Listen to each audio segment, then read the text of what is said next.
Syekh Haji Abdul Wajah bersama rakyat Sukapura membangun pondok pengajian, membangun masjid untuk sarana beribadah. Selain itu, Syekh Haji Abdul Wajah mendidik dan mengajarkan ilmu agama Islam untuk kedalaman dan rakyat Sukapura, juga dibekali akhlak budi pekerti yang luhur. Dengan mempersatukan rakyat dan kedalaman, maka akan tercipta kerukunan hidup aman dan sejahtera. Dengan cara inilah penyebaran agama Islam di Sukapura semakin pesat.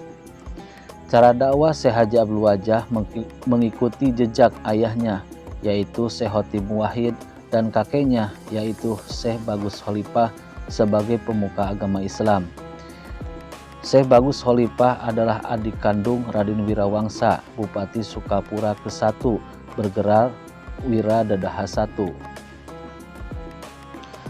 Syekh Bagus Khalifah menikah dengan Raden Ayu Kasimpen, kakak dari Sembah Lebe Wartakusuma, ayah dari Syekh Haji Abdul Muhi Pamijahan dan Nyai Sembah Kudrot, berputra Syekh Khotib Muwahhid Panyalahan Pamijahan.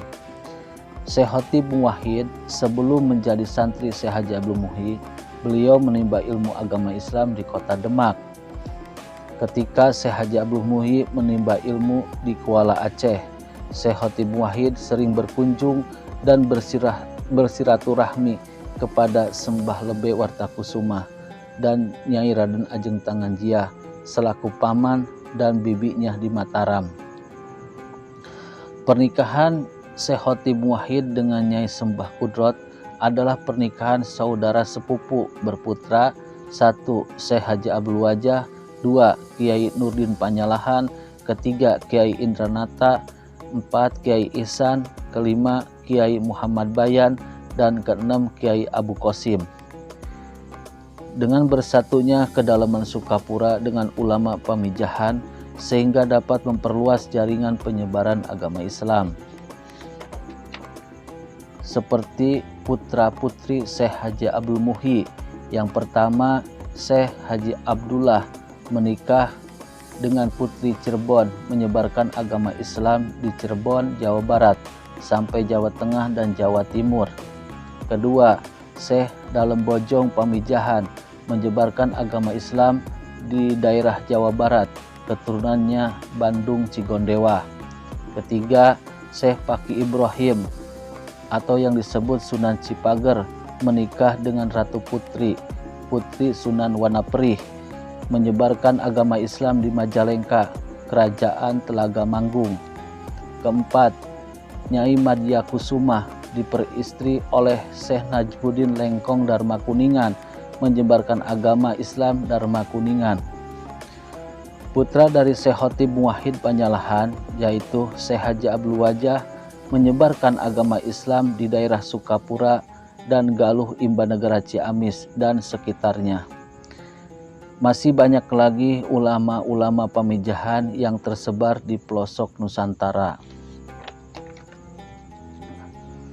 Setelah Raden Sumamenggala wafat, lalu diganti oleh keponakannya yang bernama Raden Sacapati atau panggilannya Raden Temenggung Wiradadaha V pada tahun 1745 sampai dengan 1747 Masehi, yang merupakan anak dari Dalem Abdul atau Raden Anggadipa II.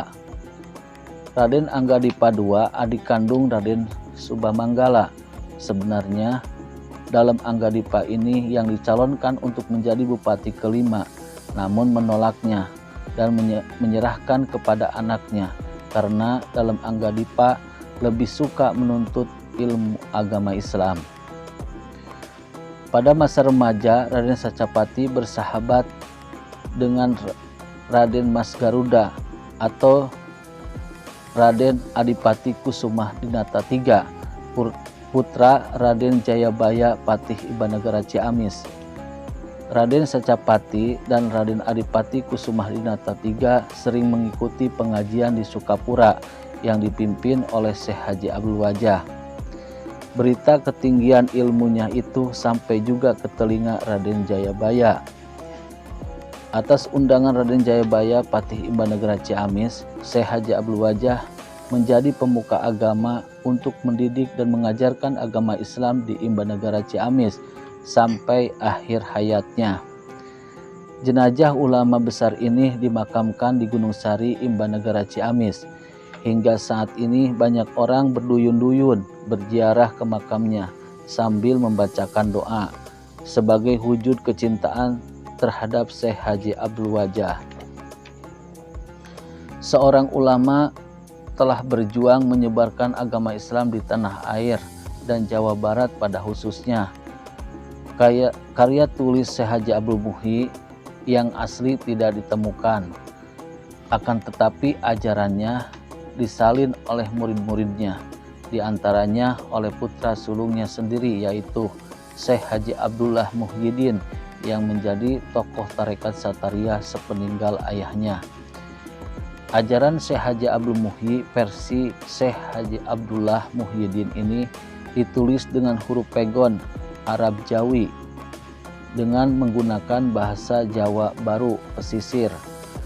Naskah versi Syekh Haji Abdullah Muhyiddin itu berjudul Martabat Kang Pitutu atau disebut Martabat Alam 7 dan sekarang terdapat di Museum Belanda dengan nomor katalog LOR 7465, LOR 7527 dan LOR 7705.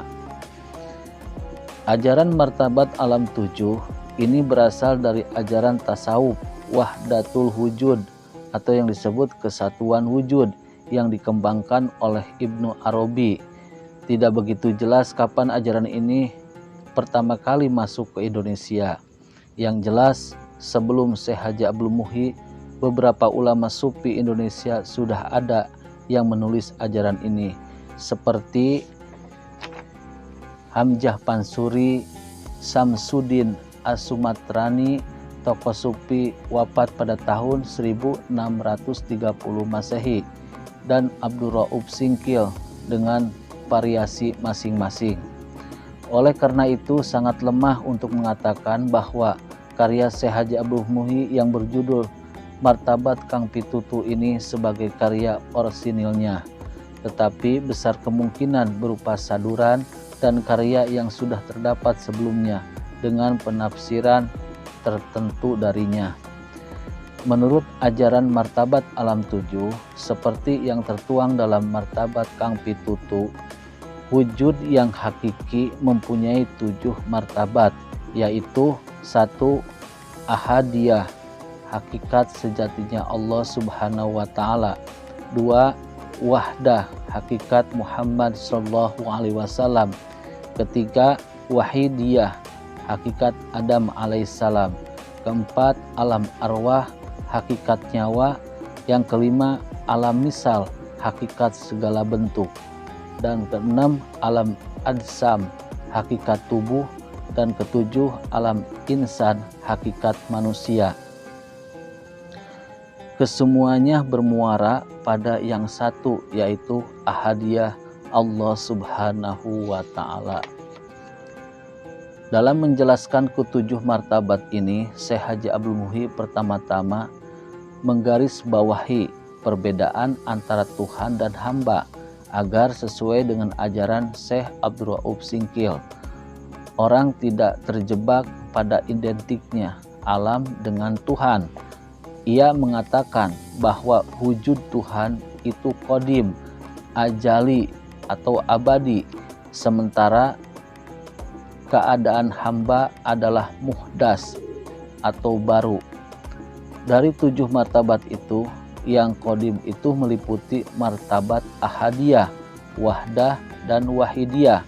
Semuanya merupakan martabat-martabat keesaan Allah Subhanahu wa Ta'ala yang tersembunyi dari pengetahuan manusia. Inilah yang disebut sebagai wujudullah.